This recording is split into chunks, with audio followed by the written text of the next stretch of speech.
start recording, sorry. No. Okay, so hello everybody. I'm Dr. Maria Elisa Christie. I'm Director of Women and Gender in International Development at CRED. It's the Center for International Research, Education, and Development at Virginia Tech. Welcome to our virtual Women and Gender in International Development discussion series. We're so happy that you could all join us.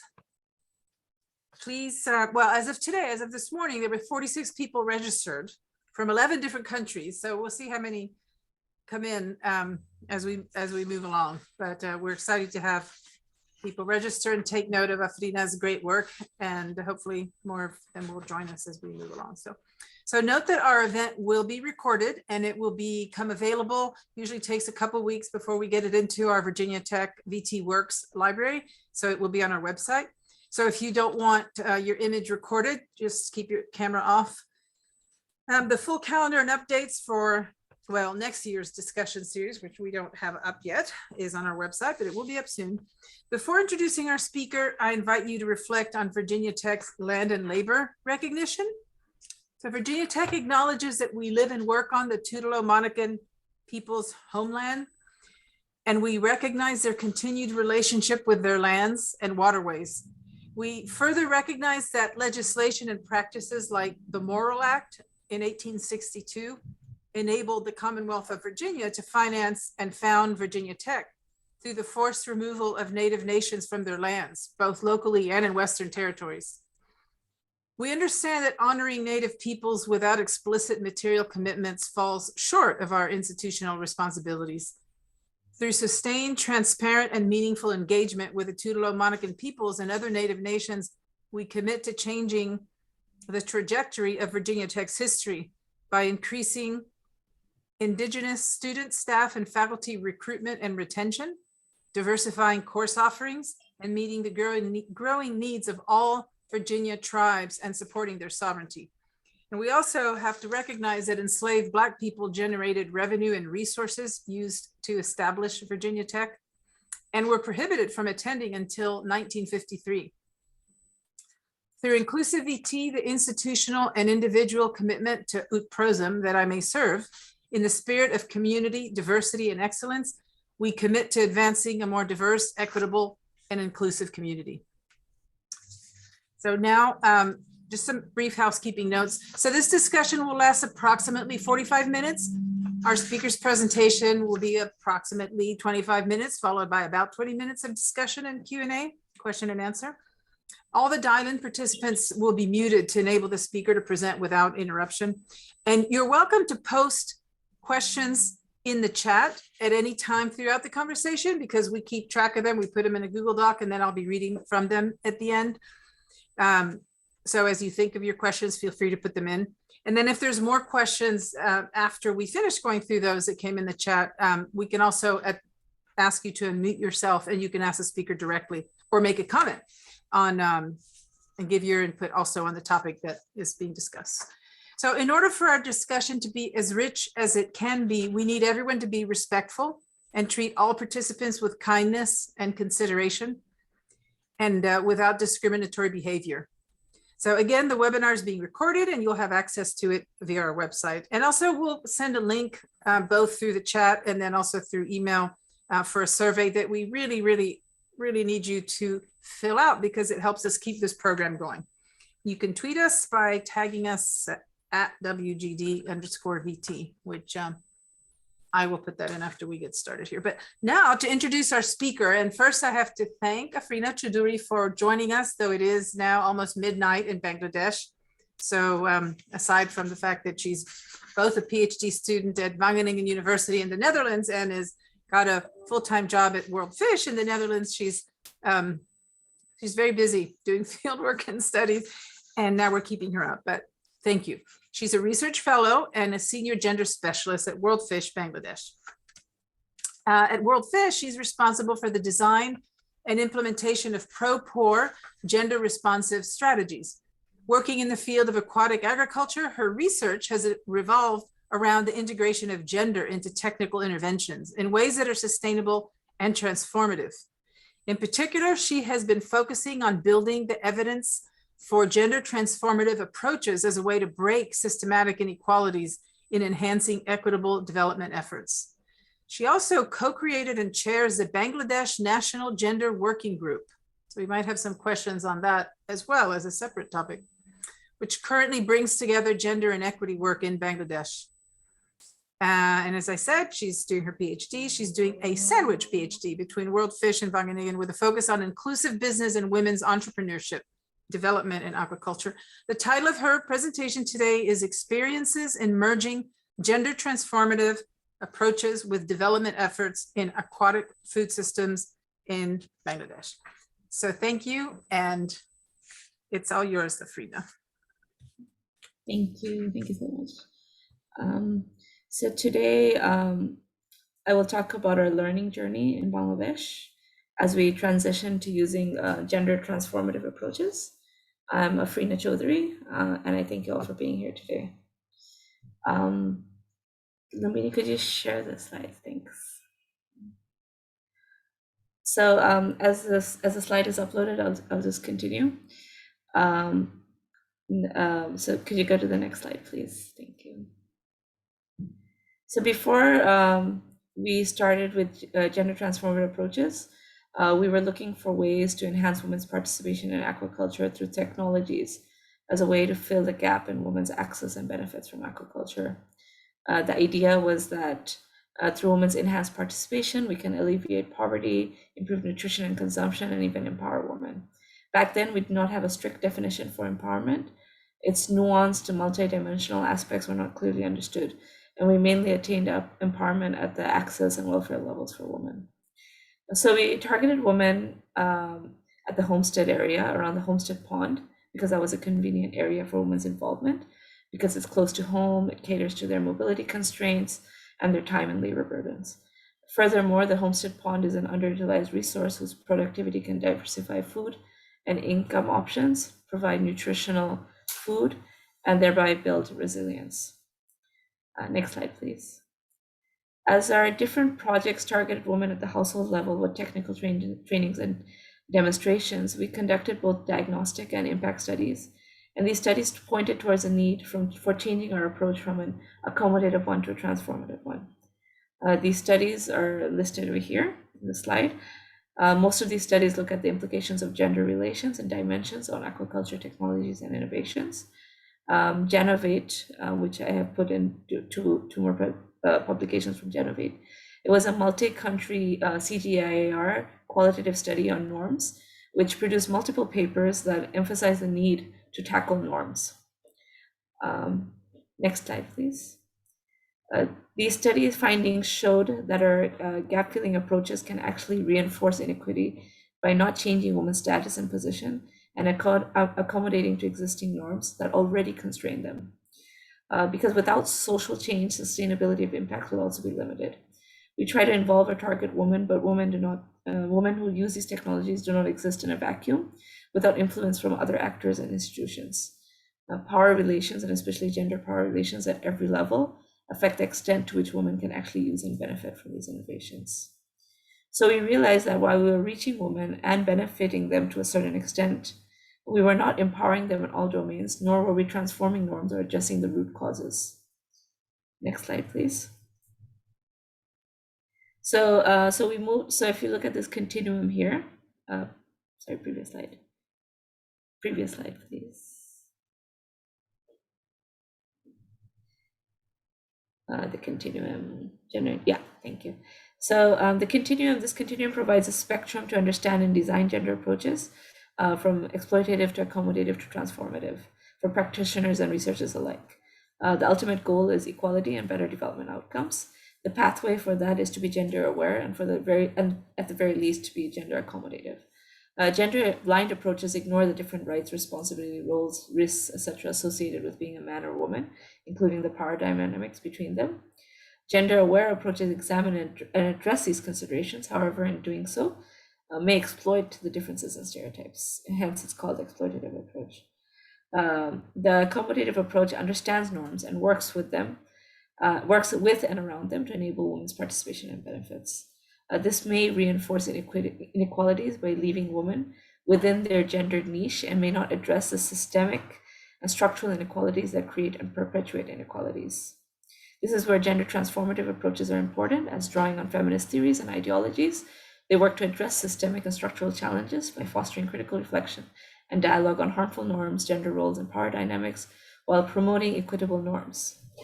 Gender transformative approaches differ from the current undertakings of empowerment in that gender transformative approaches focus also on the relational and structural angles of inequality, along with women's agency. Next slide, please. So I'm going to share with you an example today of how we incorporated gender transformative approaches within a fish harvesting technology in Bangladesh. Next slide, please. So this fish harvesting technology was introduced in the Aquaculture for Income and Nutrition project, which was a USAID funded project in Southwest Bangladesh. So we designed a fish harvesting technology with women's needs in mind. This new net would help women catch nutrient-rich mola fish, the frequent consumption of which we encouraged and created a demand for, without much time or physical exertion, and without the need to get in the water and get wet. This technology was pilot tested with 155 women. However, the technology solution did not solve the social stigma associated with women catching fish, which is considered a man's job. So we combined gender transformative approaches within the technology dissemination process. We worked at the household level with 86 households and at the community level with 251 households to spark critical reflection and dialogue around the normative barriers that hinder women's ability to use and benefit from this technology. Next slide, please. So these are the research questions that I had for the study. Our paper called Walking the Line, Balancing Gender Accommodative and Gender Transformative Approaches, Tales from Mixed Methods Assessment of Women's Empowerment in Aquaculture in Bangladesh, is planned for this year, and it's going to be coming out this year. We're almost finished with that paper. Next slide, please. So we followed a mixed methods approach with a control who did not have gillnet and two types of treatment, which was GTA plus gillnet and only gillnet. We also did attitude surveys with community members. 1 year after the project, we did a qualitative assessment of most empowered and least empowered women and men across the three groups. Next slide, please. We mainly used two tools to intervene at these multiple levels, at the individual, household, and community. Nurturing Connections, which is shown here, which is a manual developed by Helen Keller International. And then the second manual shown here, which is a manual developed by Promundo and Wolfish on engaging men and boys. So we use mainly these two manuals. The theory of change behind Nurturing Connections is that gender transformative change can be achieved by learning through questioning and critical reflection on gender norms to develop new attitudes and skills.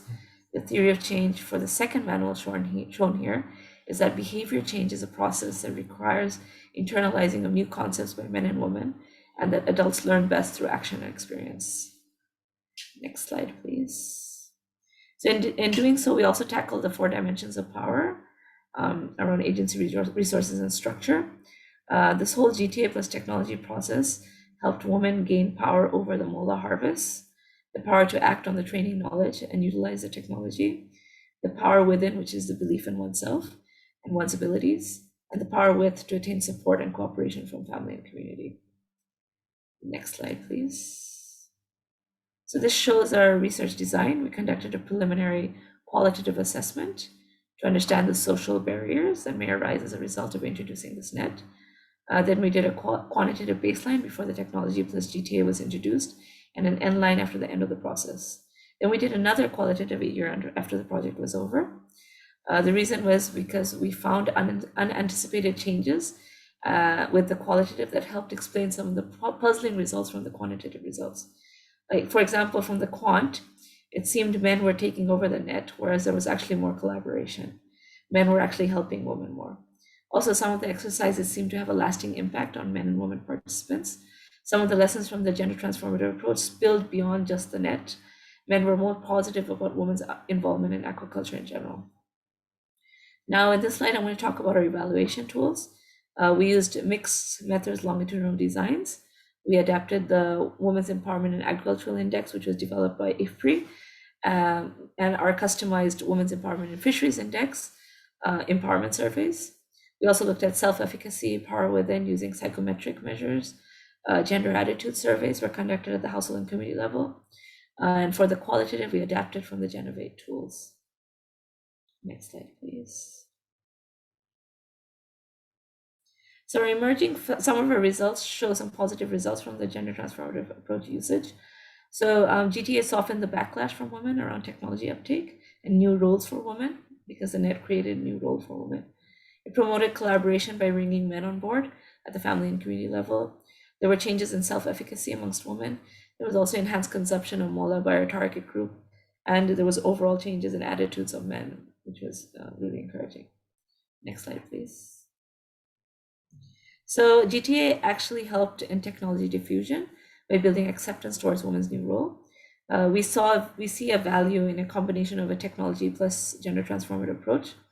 Gender transformative approaches also help tackle different dimensions of empowerment at the individual, household, and community level. The tools were beneficial in tackling these different levels and addressing power relations by involving those in power, for example, mother-in-laws and husbands. Involving the community and nutrition education also built wider acceptance.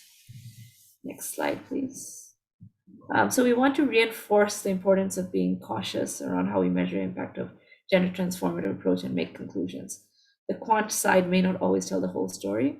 We were actually able to unpack our quantitative findings with the qualitative.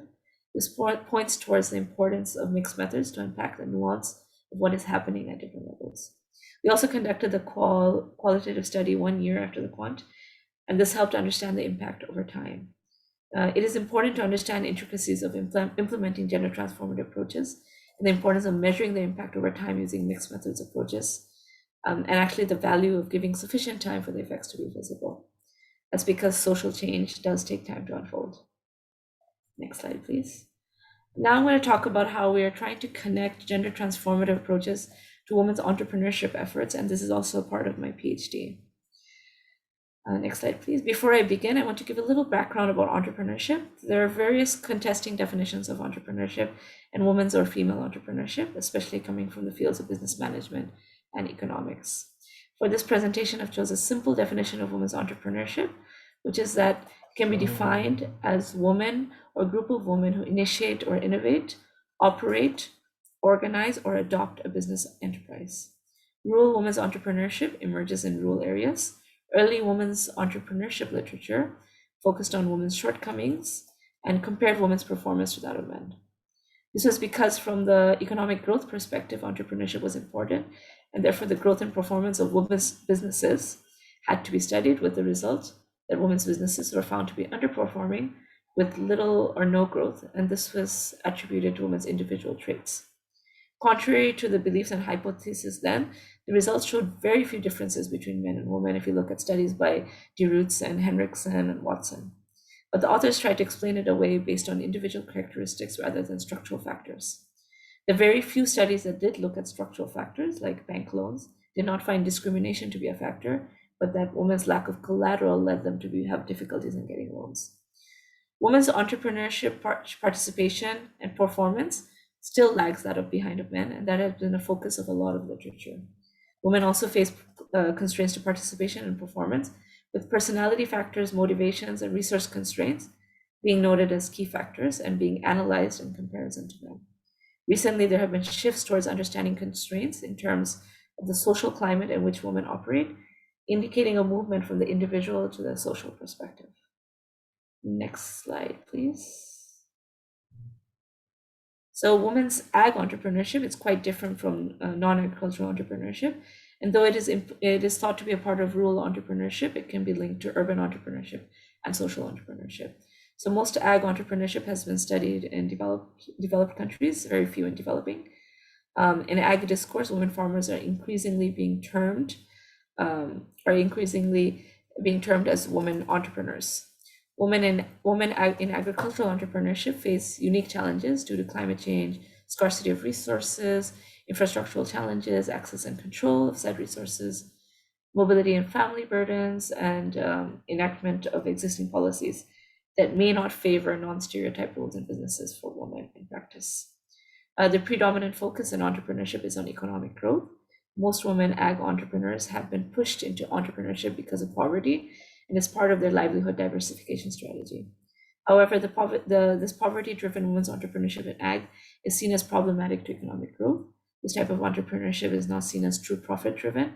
In economies that are dependent on agriculture, lack of such true entrepreneurial ventures may not encourage innovative youth and women to start profitable businesses in the sector, which has implications for food security and growth. Women's entrepreneurial participation and constraints have been popular study areas in women's ag entrepreneurship, but women's roles in business are still invisible and unrecognized. Women also face resource access constraints, and women's ag entrepreneurship literature in developing nations have focused on training and business capacity development of women, which is a repetitive policy strategy, which is important, but it has not really brought change for women without addressing the structural and gender relational constraints, which are an emerging topic in women's ag entrepreneurship. Next slide, please. So for my PhD, I wanted to merge gender within the field of innovations and its social technical transitions framework called the multi-level perspectives. So the MLP is a theoretical framework that predicates that transitions come about through interactive processes within and among three analytical levels, which are the niche, social technical regimes, and social technical landscapes. This framework has been widely used in innovations research, but gender has not been explicitly applied to understand how the social works with the technical to bring about transitions, and furthermore, the role women entrepreneurs play in this. So I want to understand how and to what extent can the experiences and success drivers for women entrepreneurs be connected to business-related interventions, especially overcome landscape and regime-level constraints and advance gender transformative change. I also brought in Gomez and Volsenberg's theory about interinstitutional ripple effects, which they explained as the unintended or spontaneous dissemination of change of rules in one institutional field upon rules in another institutional field, with consequences that can be either positive or negative because they are not susceptible to controlled planning. I think this theory also adds value to understanding how and when gender transformative changes can occur as women maneuver within the larger social technical regime. So in this multidimensional framework, social norms and institutions encompass all levels.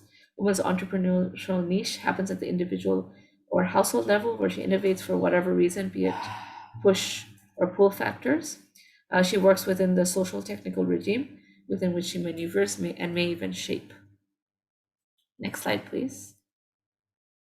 So my study is titled Revisiting Women's Entrepreneurship from a Gender Transformative Perspective, Understanding Positive Deviance in the Aquaculture and Fisheries Sector in Bangladesh. And my larger research questions are: in what ways do the literature and documentation around women's entrepreneurship and inclusive business models in food systems of low income economies represent and connect to aspects of gender transformative change and social institutional barriers and opportunities for women? And my second large question is: how and to what extent can the experiences and success drivers for women entrepreneurs be connected to business-related interventions, especially overcome landscape and regime-level constraints and advance gender transformative change? Next slide. So I am studying some of the entrepreneurial efforts made by the project called the Increasing Income, Diversifying Diets, and Empowering Women in Bangladesh and Nigeria project, funded by the Bill and Melinda Gates Foundation. In this project, they're exploring different models to build women's entrepreneurship in aquaculture. These include a couples business development model, business accelerator program to empower women with small businesses with a partner named Light Castle, building women as local service providers, a group-based women's aquaculture business by landless women on government ponds, and the usage of government's extension network of local extension agents for fisheries.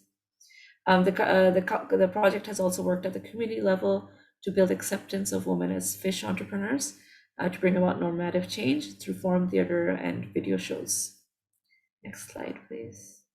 One example of a study of a business model I'm studying is provided here.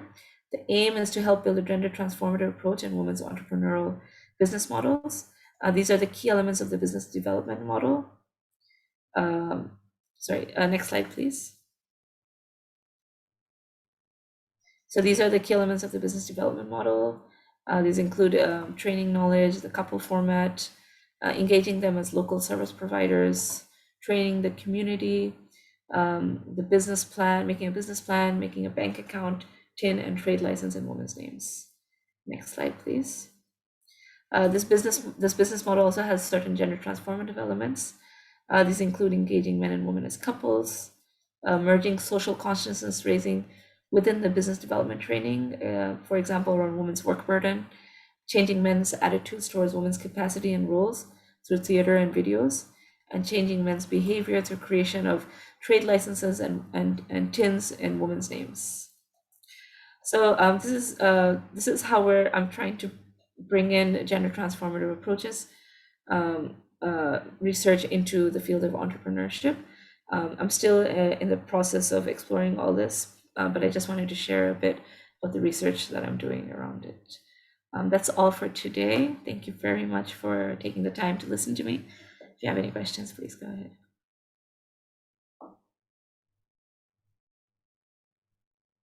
Thank you so much, Afrina. Well, since I didn't see another question, I went ahead and put in one of my big questions that I have often in this work, especially as gender transformative approaches have become more common in discussion and among the people who work in gender in development. And I took part of this from the title of your upcoming paper, but how do you balance the gender accommodative and gender transformative approaches? And then especially how does the community and especially men respond differently to these different approaches to women's empowerment? And I guess accommodative is not women's empowerment. Actually, it's just accommodating. To social norms, yeah. So when we work with we found that we can't actually skip a step and go into gender transformative approach without actually doing some gender accommodative approaches, because it's in a country, especially like Bangladesh, social norms are very important. So we actually work with the norms and we actually do design gender accommodative approaches, but then we try to build in gender transformative approaches within that. So it's actually one with the other, and we don't actually skip that step. But it is important to go to that next step beyond just reach, benefit, empower, and then transform. So that is the next step that we're trying to go towards, but we don't want to do away with accommodative approaches. And as for men, we found that when we did other organizations, like when Helen Keller International did gender transformative approach without any technology incentive, men did not respond well to that. But the technology incentive actually helped to build better acceptance of actually coming to these video shows or forum theater, or coming to these gender transformative social consciousness raising exercise meetings, because they knew that there was a technology incentive. So that worked well for helping bring men on board as well. So there was also always that incentive of the net or the technology or the training that really helped. So you're actually starting to get into, but I'd like to be sure to state, I don't know if you're seeing Sarah Harper's question. I'm curious in these projects how men are drawn in initially. So I don't know if you saw that, and that's what you were talking at, but and what is the selling point for them to engage? I imagine this is voluntary, so how to get them through the door in the first place? Can you speak a little bit more to that? So in the beginning, it's always important because a lot of these technologies that we are designing, and we're doing gender transformative approaches with, are these technologies that are designed for women initially, or because it's because we want to build a women's acceptance of women towards in working in these technologies. So when we do that, it's important to bring men on board from the very beginning by by consulting with them, by bringing them in, working on hopes and fears, to understand what we're trying to do with the woman. But and then building that trust in the very beginning and that rapport in the very beginning really helps to later get these men to come to some of the sessions, or come to try to understand what's going on with the woman, what we're trying to do, and then in the process also get involved in the gender transformative social consciousness raising exercises that we do, so that and they take it as part of the technology dissemination process, because it's not separated. It's so when we're doing a technology training, we also have a session on on these kind of normative issues, then they don't see it as something separate. They don't see it as a gender training, because if you say gender, there's always some opposition to that. So that works well for us to actually merge it in. Great. Thank you. So I have a question, something that I've been working on for a while, and actually is with a research project in Bangladesh, also working in the what I call the house lot garden.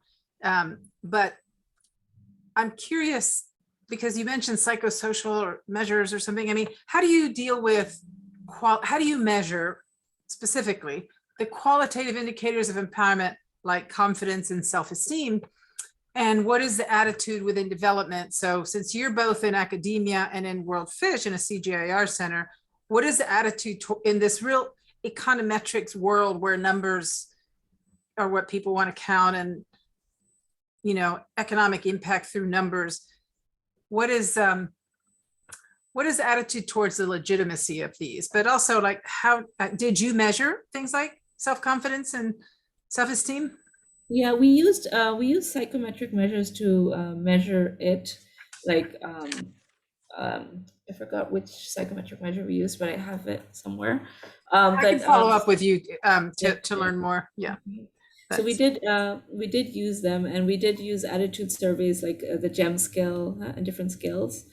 But we didn't use econometric measures to actually assess the results. We just did a simple analysis, difference and difference analysis of the changes from before and after. But we didn't go into all those different, we didn't do econometric measures of these indicators that we used. And so did you find that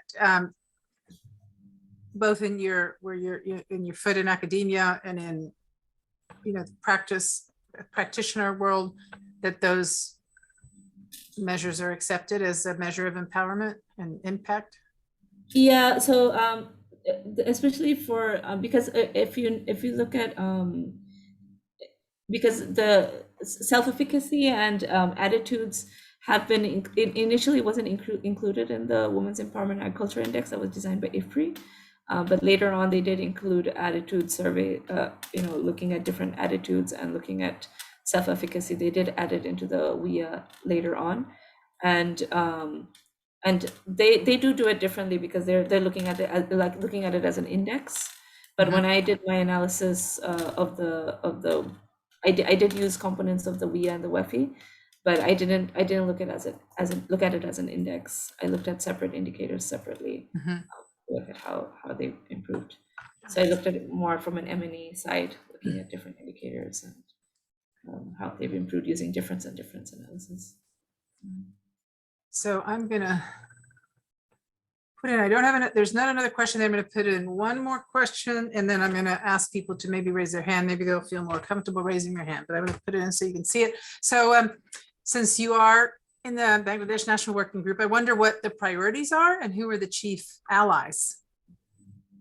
So in the Bangladesh National Gender Working Group, it's mainly a sharing network. So we basically share research, our experiences, our frustrations, our you know, experiences, what we've been doing. So usually we have a theme. It's based on a theme. We have a meeting every 2 months, and it's usually thematic. So last month we had it on child marriage. So then everyone comes and shares what they've been doing on child marriage, or what issues they faced and challenges they faced, or tools they've developed. So it's basically a knowledge sharing network. A lot of the members, all the members that we have, all the allies that we have in this group are all gender specialists in different organizations. Some of them are not gender specialists. Some of them are people that the organization sent to represent their organization, but they are interested in gender as well. But most of us are gender specialists, and a lot of the members do want us to go into advocacy, but for now we're just a knowledge sharing and learning platform. Thank you, appreciate that. So we have some people on here still who nobody's no additional questions, but if anybody would like to raise their hand, you have the little, I think the little reactions thing down here. Let's see, how do you raise your hand? This looks like a clap. That's not it. There's a thumbs up. Emojis, anyway, you can put any emoji and I will assume that it means that you're raising your hand. There it is. There, now I found it. There's raising your hand. Does anybody have a question for Afrina before we let her go to sleep?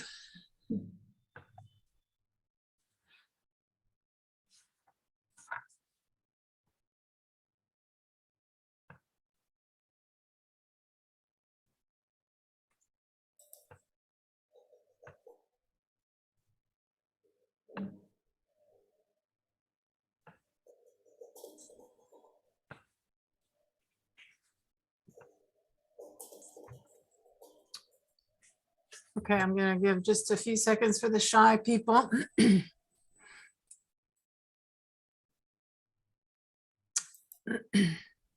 Okay, well, then I want to thank everybody for attending. And of course, I want to thank you, Afrina, for your wonderful presentation, for sharing what you're doing, both in your work and your research, which you were able to merge, which is wonderful. I look forward to seeing that article.